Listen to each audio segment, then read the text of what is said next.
Want to compare అట్లా చేయాలని నేను అనుకోను. అండ్ మోస్ట్ హ్యాపీయెస్ట్ థింగ్ ఏంటంటే ఈ సినిమా రిలీజ్ అయ్యాక నాకు ఇష్టమైన ఇద్దరు దర్శకులు, ముగ్గురు దర్శకులు, కె రాఘవేంద్రరావు గారు, సో వివి వినాయక్ గారు, రాజమౌళి గారు. ఎప్పుడు చెప్తాను వీళ్ళ గురించి నేను. రాఘవేంద్ర గారు ఫోన్ చేసి మెసేజ్ చేసి మాట్లాడారు. అండ్ వినాయక్ గారు అయితే ముందు రోజు నైట్ నుంచి ప్రీమియర్స్ పడ్డ దగ్గర నుంచి నాతో 2-3 కాల్స్ మాట్లాడి ఆయన ఇచ్చిన అప్రిషియేషన్ మర్చిపోలేను. థ్యాంక్స్ వివి వినాయక్ గారు. ఎప్పుడు నా సినిమా రిలీజ్ అయినా నా ఇంట్లో వాళ్ళకంటే ముందు నాకు వచ్చే ఫోన్ కాల్ వినాయక్ గారు. సో ఆయనంటే నాకు ఎంత ఇష్టం ఆయనకు తెలుసు. సో ఆయన మెసేజ్ కాల్ రాకపోతే నేను చాలా ఫీల్ అవుతాను. సో లక్కీగా ప్రతి సినిమా సక్సెస్ అవటం ముందుకాల వినాయక్ గారి నుంచి వస్తుంది. థ్యాంక్ యూ వినాయక్ గారు. మీడియా ముఖంగా ఆయనకి నా కృతజ్ఞతలు తెలియజేసుకున్నాను. లవ్ యూ వినాయక్ గారు.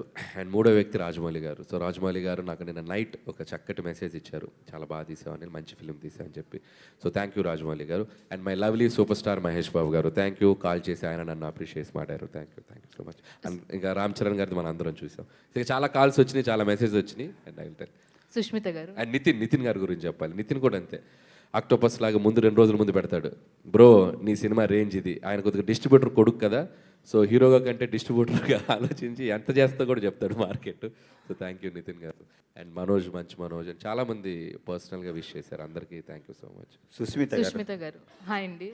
This is Rani from mega 9 TV. So first of all మీరు మాస్ ఆడియన్స్తో కలిసి సినిమా చూశారు ప్రీమియర్స్కి. సో ఆ రెస్పాన్స్ చూస్తుంటే గూస్ బంప్స్ వచ్చింది. అనిల్ గారు కూడా ఫీల్ అయ్యారు. వెంకటేష్ గారు అండ్ చిరంజీవి గారు కలిసి వచ్చిన సీన్స్ కాకుండా ఇంకా ఫేవరెట్ ఎలిమెంట్స్ అంటే మూవీలో మీరు ఏం చెప్తారు, మీకు నచ్చింది? అంటే అసలు ప్రతి ఫ్రేము ప్రతి సీను బాగా నచ్చిందండి. ఫుల్గా ఎంజాయ్ చేసాం. మాకు చిన్నప్పుడు పెరుగుతున్నప్పుడు అందరు అంటుంది అదే, ఏదైతే సినిమాలు చూసామో Rowdy Alludu is my favourite film. So అందులోంచి చాలా సిమిలారిటీస్ కనపడేసరికి it was full nostalgia the entire film. ఆయన డైలాగ్ కాదు, ఆ డైలాగ్ చెప్పే స్టైల్ ఇస్ మై ఫేవరెట్. చెప్పాలంటే ఇప్పుడు ఆయన తిరిగి వచ్చిన తర్వాత ఇంటికి ఇటుకు పెడుతూ గోట కట్టడానికి నువ్వేమైనా తాపి మేస్త్రి అంటారా,